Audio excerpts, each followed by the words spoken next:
the establishment of a Christian congregation is laid on the foundation of strong conviction and exemplary living, the story cannot be otherwise.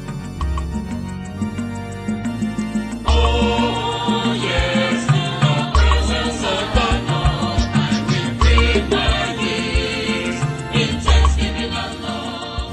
There is joy in my heart. The evidences of good works are traveling all over the world, and the messages of love and compassion are loud and clear, like the crowing of a cock in the early morning.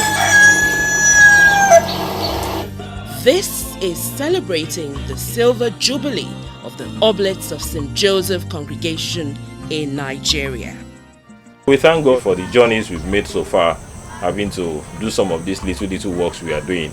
I think God also sees that our efforts are genuine and is trying to bless them. And we do hope that even the many that we are still trying to execute and the ones that have not been spoken, all of them will find favorable response in His sight.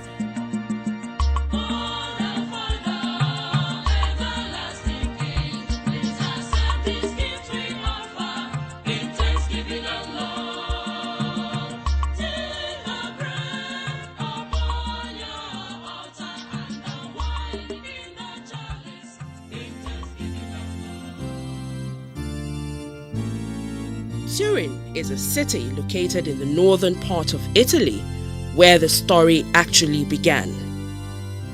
Precisely on 26th December 1844, a family in this community called the Marilos gave birth to a baby boy, whom, if you call a child with rare destiny, you won't be wrong. The parents named him Giuseppe Marilo, or later fondly called Joseph Marilo.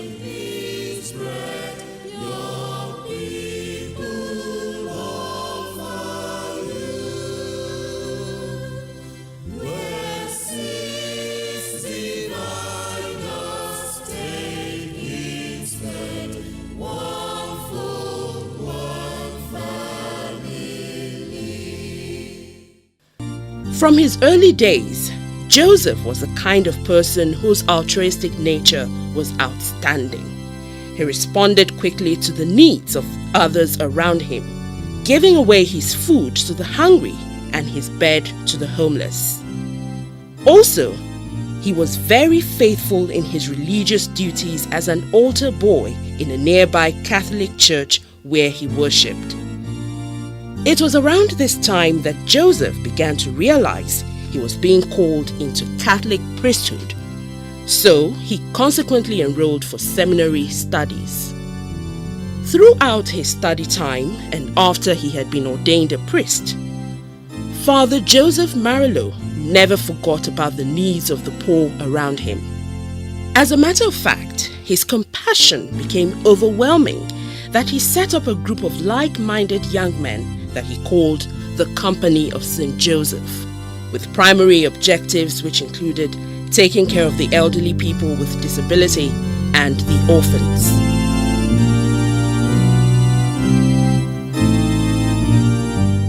History also has it that the name of this group, the Company of Joseph, came from Father Marilo's admiration for the exemplary life of a Bible personality, Saint Joseph, the foster father of our Lord Jesus Christ. Father Joseph Marilo, the contribution of St. Joseph to salvation story was immense, yet it is largely left unsung. Not only did he shelter Jesus the Lord even when he was not the biological father, but he played his role in a way that attracted no attention whatsoever to himself. Our founder, St. Joseph Marilo, took St. Joseph, the foster father of Jesus Christ, as a model.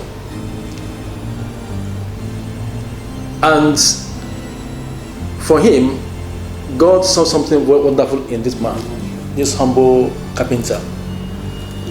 Despite his humility, despite his hidden life nature, God found something wonderful in him and chose him to be the foster father of his son, to guide the Holy Family.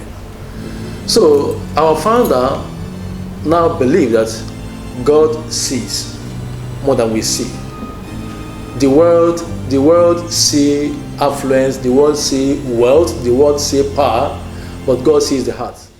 Therefore, Father Joseph Marilow led a life of a true disciple and built a congregation to follow St. Joseph's lifestyle in union with God, humility, hard work, and total commitment to the interests of Jesus.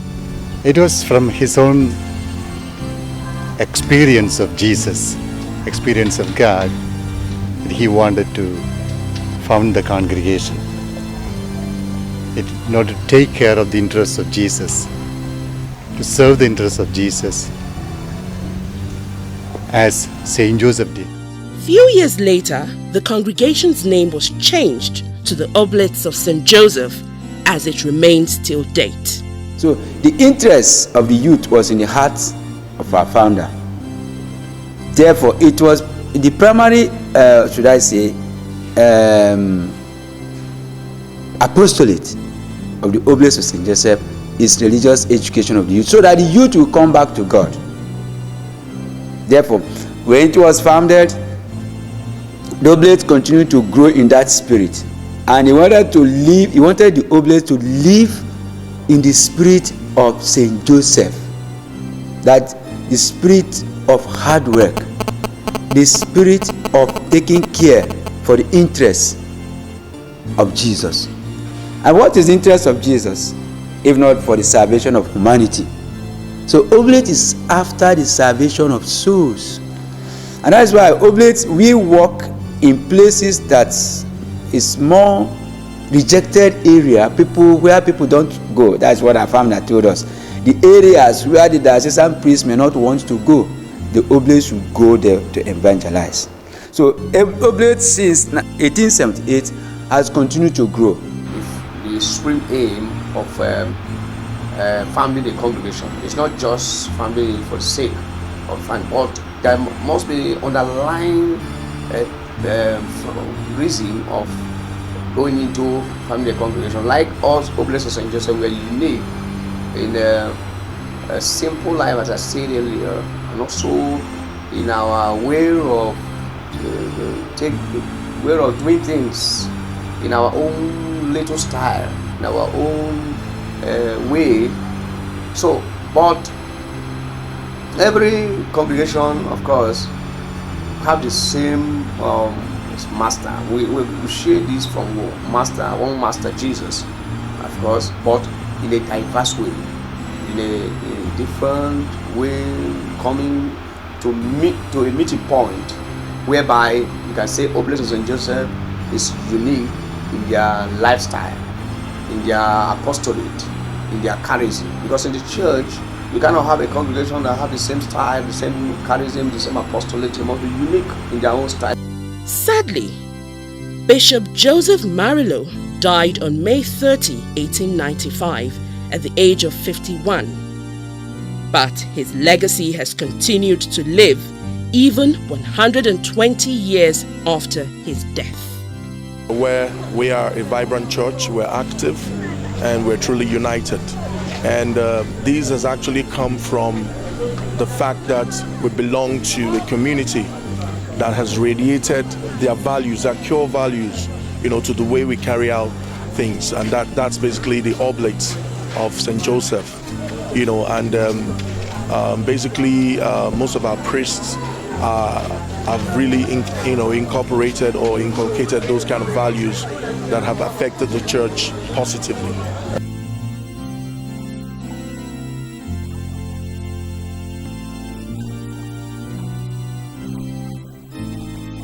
Some people will see the priest as they will see the priest not really as a demigod, not God because of the kind of a good character that is playing, but as a demigod that a priest is not reachable. I don't think it doesn't supposed to be so. A priest, what is a Hebrew chapter 5 gave us description of a priest. A priest did not come from heaven. A priest did not fall from heaven. The writer of the letter to the Hebrews said, a priest is a man taken among men. You can imagine that. So I believe also, and it says to really to act for forgiveness of their sins, to offer sacrifice for remission of their sins, to carry their prayers to God, and to bring back the response. So a priest that is cut off from people is not a priest in the real sense of it. It is pertinent to underscore the fact that in the early 19th century, the missionaries in the Oblates of St. Joseph began to travel from Italy to other countries in Europe, North and South America, Asia, the Caribbean, and the African continents. The first mission that was opened was to the Philippines in 1915, and actually the Philippines just celebrated their 100 years of the presence of the congregation, and now we are looking forward, after 75 years of theirs, they come down to Nigeria to come and open a mission here in Nigeria. So these two great men started this mission, and after them a host of others joined. The good work they started here. We can remember the likes of Father John Macchiaro of blessed memory, of Father Sigwan Francis, also a Filipino. Father John was an Italian. As a matter of fact, Father John died and was buried on this compound, so he remained with us here in Nigeria. And then we have the likes of Father George, Father Sonny Kalarakal, Father Dorito Besa, Father Gino Sares, Father Danilo Nobis, among others also, who came down from both Philippines and India to work with us. And then we also remember our prefect then, Father Joseph De Marcus, who was an Italian and a lover of football. So these men also, at a point in time or the other, they left their own domain, their regions, they left their comfort zones to come to evangelize us here, to help us grow here, and also to help incarnate the congregation of the Oblates of St. Joseph here in Nigeria. Talking about the history of the Oblates of Joseph in Nigeria, you will be telling a tale of many fronts. It happened that in mid-1980s, Bishop Antonio Matiazzo, the then apostolic nuncio to 3 African countries, namely Côte d'Ivoire, Burkina Faso, and Niger, extended an invitation to the Oblates of St. Joseph, Italy, to open a mission in Africa, particularly in Côte d'Ivoire. However, before his request was granted, Bishop Matiazzo was appointed the Archbishop of Padua, Italy. Hence, he had to leave Africa for Europe. Maybe as God designed it, in the year 1989, the request for the congregation of the Oblates of St. Joseph to Africa was revisited by the then Most Reverend A.O. Okoje, the Bishop of Lagos, and late Most Reverend A.K. Obiefuna of Awka Diocese. In response to this clarion call, the then Vicar General of the Oblates of St. Joseph Congregation, Very Reverend Father Vito Accetura, and Reverend Father Alberto Manunza, who was then in charge of the missions, paid an inspection visit to Nigeria. This visit produced a desired result. The Oblates sent 2 missionaries in person of Father Mario Kuto and Brother Augustine Nonoi Karum to Nigeria to kickstart what today has led to the congregation of the Oblates of St. Joseph in Nigeria. Around the year 1990, the first Oblate missionaries arrived in Nigeria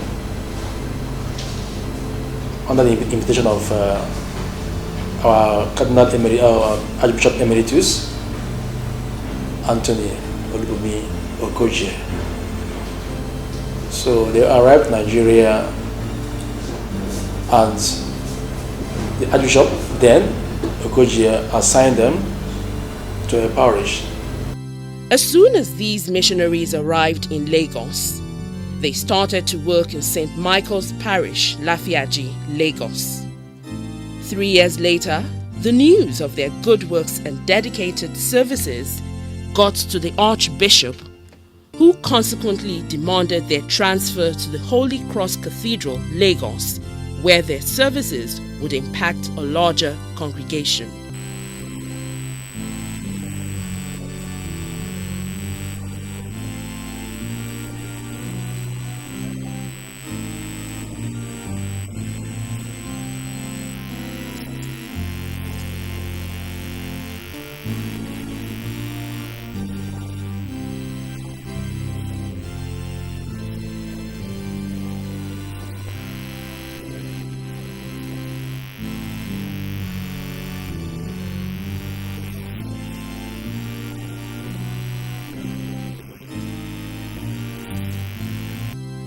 As the work at the Holy Cross Cathedral grew, 2 additional missionaries further arrived in Nigeria. They are Reverend Father Jan Pelszewski from Poland and late Reverend Father John Machiaro. To the Catholic Church, as well as the generality of Christians, the time of these missionaries made a lot of difference all over Nigeria, especially following their unflinching desire to evangelize the densely populated communities in Lagos mainland and other hinterlands.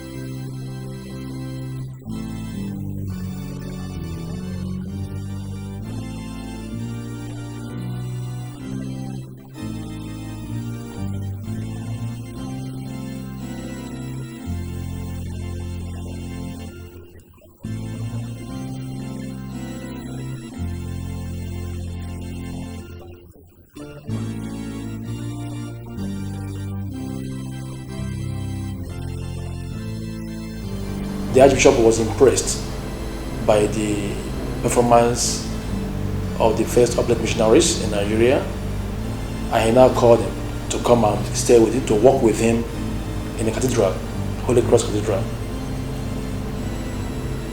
And while there, the Archbishop was also impressed, and he longed to be with them more. But our superior then came to Nigeria and told the Archbishop that we would like to work in a rural place, to be amongst the people, the poor. We don't want to be more mostly in the urban. We want to go to the rural communities to be near to the poor, because that's one of our charism, to evangelize the poor. So that's how now they came. They were given St. Mary's a Solo to mark as a parish. As the congregation grew, it became expedient to train young and willing hearts in the ministry. Hence, a discernment house was opened at Bodija, Ibadan, Oyo State, for the admission and training of indigenous seminarians. Subsequently, the formation house was relocated to number 5 Canon Odusowo Close, Old Bodija Estate, with Fathers Sigwin and John Machiaro as formators. Ibadan's story is actually an interesting one, because we've had to move from one point to another.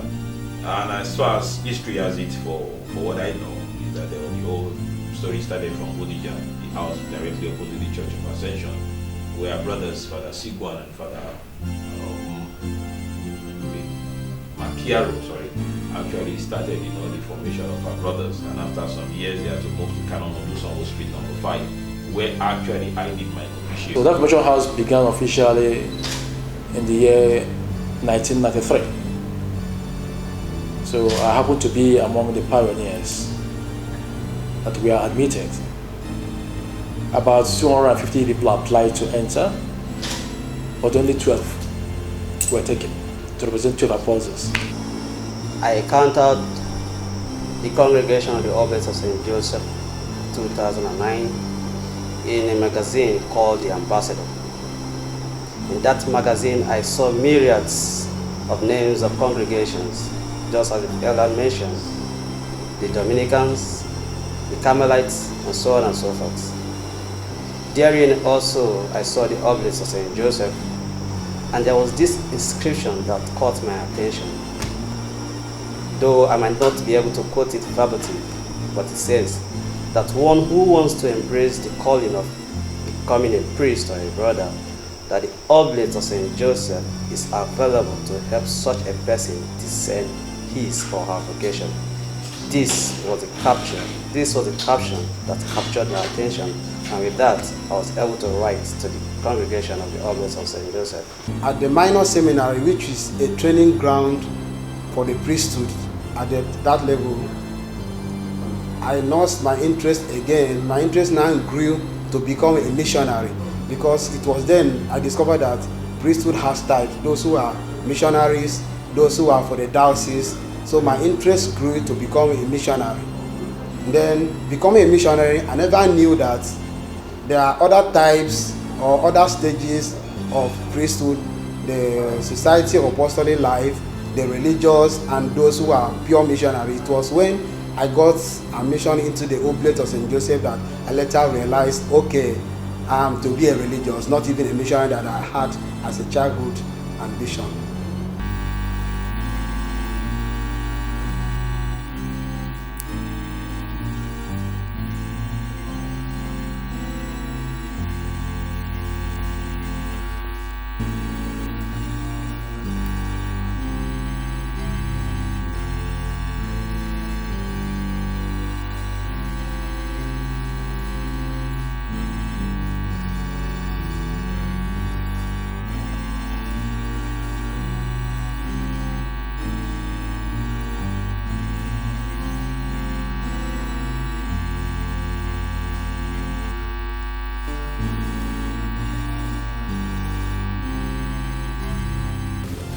New founding members because of the defunct association there in my parish. So I was one of the members who actually formed the association in my parish. So very much agile, active then, and seeing the Oblates being interested and also being their apostolate towards the youth. So I felt, wow, it is really a good match for me to be an Oblate. A landmark achievement of the Oblates congregation came when they acquired many acres of land at Okwere village, Bodo, along Old Lagos Ibadan Road, Ibadan, for the purpose of a permanent site and as the mother house of the congregation in Nigeria. The land here, as history as it was actually purchased about, if I'm not mistaken, in the year 1993, and then started undergoing phases of development until about 1997, when this edifice that we are occupying on this side of the compound actually was put there. And with that, formation here was to start that September 1997. We were supposed to be the first set to come in here. But eventually, because the finishing actually was not eventually done, so they had to give us some 3 months to wait online, and then eventually to resume for January 12, 1998. So we came down in here since then, and after coming down here, and about in the year 1999, the proposal also for the expansion of the land that are just sharing fences with us, the land to the hospital side, that was bought also, and then the one leading down to the river also was bought by our brothers, the priest then, and then they deemed it fit to actually have this also to be able to, accommodate the projects of the congregation and also try to see, thinking ahead also into the future. On a visit to this permanent site, you will surely know that the focus of the Oblates of St. Joseph is not just about preaching, but to make everyone enjoy God's given well-being. The site provides access to facilities that could enhance spiritual, social, behavioral, and intellectual development. When Oblates of St. Joseph came to Nigeria, we tried to look at the need of the people and the need of this environment, what people are suffering, because one of the apostolates of the Oblates of St. Joseph is to care for the needy and the poor. And then we also look into the situation of the people and realize how poor they are Some of them cannot help themselves, because we even have those who are sick at home and cannot come to hospital because of the expenses. Now, if you look at the structure of the Marelo Hospital, yes, everything is there. The Oblates Hospital started small at the beginning. Today, it can stand side by side with many major secondary healthcare institutions, providing healthcare treatment at a highly subsidized cost. The then parish priest, Father Mario Gueto, had a vision to build a clinic, and then got that piece of land. So his intention was to have a parish clinic. He got the land. That was before 2005. Before 2003. So I don't know precisely the date or the year. By 2003, he was transferred back to his country, Philippines. Then Father Dori Tugesa took over as a parish priest. So, and then had a bigger vision that instead of just having parish clinic, we could develop it into parish social complex and clinic. So this parish social complex will contain event halls, have a retreat session, have some offices, and so on and so forth. So he had a wider vision. The Oblates of St. Joseph founded this hospital because they care for the whole man. Apart from the spiritual aspects, they also care for the medical needs of a person, of each individual. That was what actually prompted them to site this hospital in this location. And since then, they have been working hard to, in terms of securing qualified staff, manpower for this hospital. Presently, we have 2 medical doctors in the hospital. We have nurse midwives. We have a standard we are following. We don't just employ staff anyhow. We make sure that our staff, medical personnel, are qualified. Also, because they see good education as the bedrock of growth and development, the Oblates built a well-furnished school for both the privileged and the underprivileged to access quality education.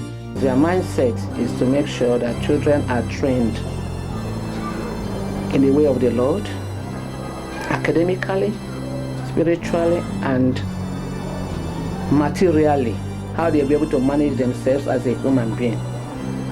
So I have no doubt that they will not achieve what they have in mind. There are more and many other facilities put in place for the benefit of the people, apart from the formation house for seminary students. St. Marelo is unique because it's owned by a Catholic hospital, by the Oblates of St. Joseph, like I said earlier. It's unique in that so many people believe in any institution that's set up by the Catholic. For some reason, I don't know. But from my experience, that's what I've come to learn, that people tend to believe so much in this place. I believe that makes us a unique setting, a unique hospital. It might be relevant to state here that as time went by, Nigerian indigenous priests also began to gradually assume leadership positions. For instance, after the first religious professional vows in the delegation in the year 1997, the year 2003 witnessed the ordination of the first Nigerian Oblates priest, Father Peter Anumba. I was among the 12 taken, admitted then. That's how we began information. After the first 2 years, among the 12, 3 survived to go to Rome for another program, we call it a novitiate program. So 3 of us were sent to Rome for the novitiate program, and eventually 2 finished. I came back to Nigeria. That too, myself and my second, Damian, At the end, one remained. That one was eventually ordained at myself in the year 2002. So that means the first African, the first Nigerian Oblates. In the year 2004, the Oblates were welcomed to the Diocese of Abeokuta by the then Bishop Alfred Adewale Martins to establish a novitiate formation house. By the year 2010, after the tenure of Father Dori Tubesa, it was just normal for Father Michael Odubela to become the first Nigerian to be made the superior delegate of the Nigerian delegation for Oblates of St. Joseph. All I've always prayed for, I should say, is just to be a simple priest. You know, I've always begged God, just make me a simple priest and a priest after your own heart, because I think that is the ultimate, to be a priest after God's own heart. Try to be sure that you attune yourself to His own will, to the frequency of His call for you, so that you don't go to the radar. And I think that was all I prayed for. It happened. Eventually, I was able to get to be ordained, because nobody is sure for the nation until you are laid hands upon. When the bishop lays hands on you and then pronounce those beautiful words of consecration, holy words, heavy words, and that from the heart of the ordaining prelate, invoking the Holy Spirit and all the powers upon you. It was at that point in time that I realized, oh, this has actually come to be, and I shed some tears to thank God for deeming me fit, unworthy as I am, to be called to this sacred and holy order, as it were. And after that, the simple life began. The saddled with commitments, being a vocations director, at the same time being a prefect of students, at the same time being the house economer, being in charge of the hospital. So many things, I think a number of times I felt under the weather and the weight of this whole stuff, because I actually got drained and immunities went low, and then malaria was taking its toll to be almost every other month and the rest of that. So almost at the end of that 1 year, and also in addition, I was already a member of the council, secretary to the council, delegation council at that. So all of these things put together was not just a local thinking of the community. You also have to think along with the delegate, in matters concerning delegation. And of course, your brothers also switch as a kind of a stop, a gap in between. Sometimes they want to easily say something so that you can chip in during the meeting. They want to just make sure that if somebody is closer to us, is here on ground. Some of those factors were there, and you just have to be in a continuous process of thinking. So, but eventually, when my superior proposed to me to go on studies, I think that was a very welcoming thing to me, because I love to read, I love to learn, and I believe also that the moment a man stops learning, you stop living. So I really wanted to have opportunities to develop myself, to enrich myself at any given time. So I quickly accepted the offer. Because that is all I could do. I have vowed obedience, and if my superior would tell me to go on studies, I've got no choice. So I accepted it as a time that God has made for me. And I think that was also a saving grace for me, because throughout my stay out there, sickness was distant from me, no malaria, no typhoid. So I was able to gain my immunity. My lost immunity came back. I became at least balanced, to say otherwise I was good, save for the cold that eventually dealt with me. But that was part of the experience of being out there, I went through the studies 2 good years, and after that, as soon as I was 2 years old there, I finished my studies, and I was asked to come back. So immediately I had to put my thoughts together, and back home I came. And coming back home also was responsibilities waiting for me. I never imagined coming back to the same place, because I left from the seminary, from the formation house, to go to studies. So I thought that my coming back would be going back to another community, even if it was the formation, perhaps another formation house.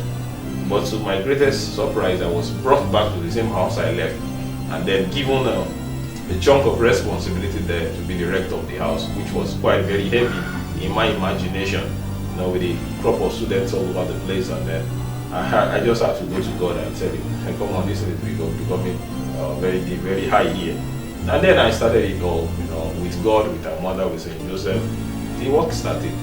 And just months after that came this whole issue of election or no election. And then my brothers were like, brother, you are just going to go into it. I said, no. You don't do that. I'm not ready for this kind of a thing. It's just like being rescued from a furnace and then you're telling me to go back into a deeper fire. I said, no, I don't want to do this. But it was as if, they felt that maybe it's time also for a black man, for a Nigerian, also to try to do something. In a nutshell, there is no doubt that the Oblates of St. Joseph has done very well in Nigeria today.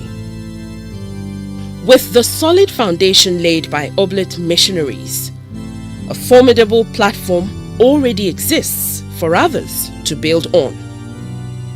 Therefore, the Oblates of St. Joseph in Nigeria today is made up of only indigenous priests and a good number of seminarians in formation.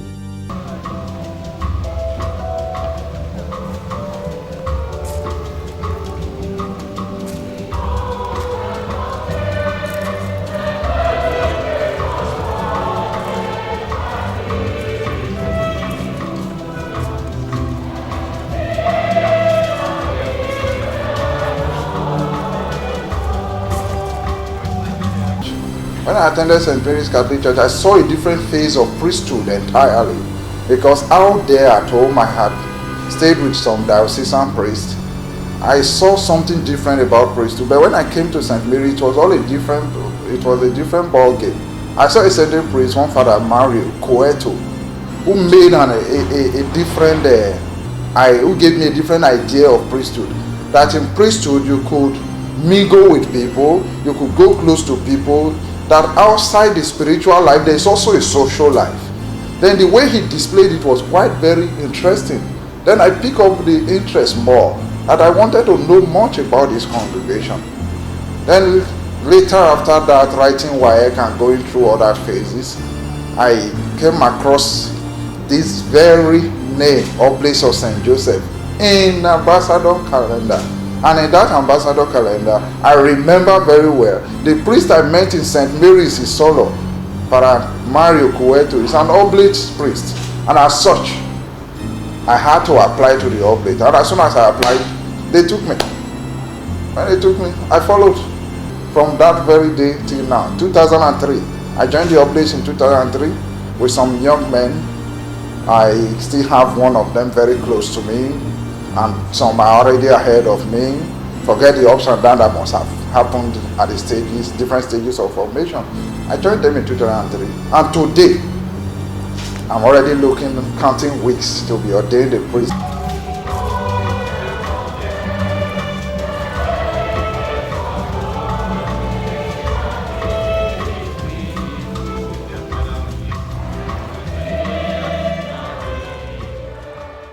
Within the last 25 years that the Oblates of St. Joseph started in Nigeria, their pastoral evangelization efforts has touched many dioceses and archdioceses, including Lagos, Ibadan, Abeokuta, Boko, and Abuja. Parishes they serve today are St. Mary, Isolo, and SS Peter and Paul, Okeafa, Lagos, Holy Trinity, Pakpalanto, Abeokuta, St. Cecilia, Ayegusi, Ibadan, St. Monica, Boko. They assist at St. Kelvin, Karu, and St. Donald, Jikoi, Abuja.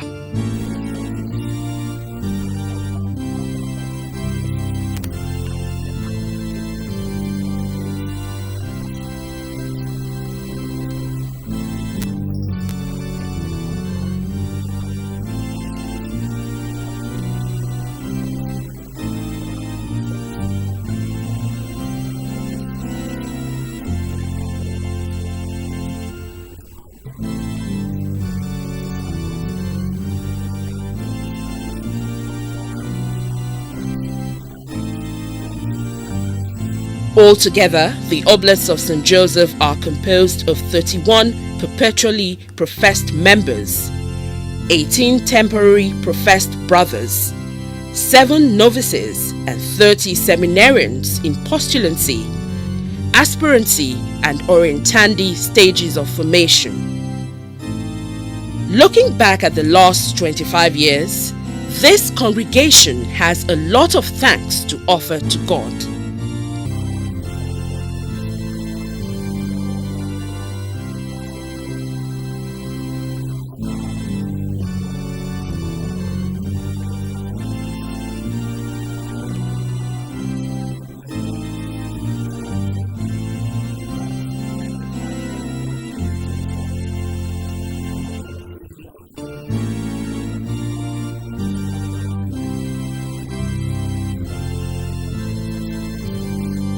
Today, anyone can see that the vision of the Oblates of St. Joseph is rare and peculiar.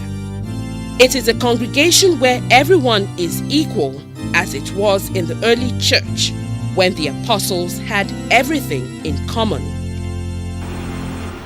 Well, what the world we expect from the congregation is to keep on holding on to their charism and to their spirituality, and to also the youth apostolates, because the congregation also have youth apostolates. They have a devotion to St. Joseph, and they also spread the devotion to Our Lady of Sorrows, and they also involved in retreats. So what the world should expect is faithfulness to our charism and faithfulness to our spirit as Oblates that differentiate us from other congregations. A congregation of sound Christian doctrine and integrity, heaven conscious yet earthly relevant. Hence the efforts to make everyone comfortable without any form of disparity. The entire world is learning a lesson from this congregation and is giving glory to God, who has kept everyone in the last 25 years. This is the seed that St. Joseph Marello himself planted on March 14, 1878. This is the same seed we are seeing today. 25 years down the line in Nigeria, it has only been a success story. God being with us 25 years after now, we will still be singing songs of joy. Congratulations to the body of leaders. Congratulations to the priests. Congratulations to those to be ordained into diaconate and priesthood vocation. Congratulations to Oblates family.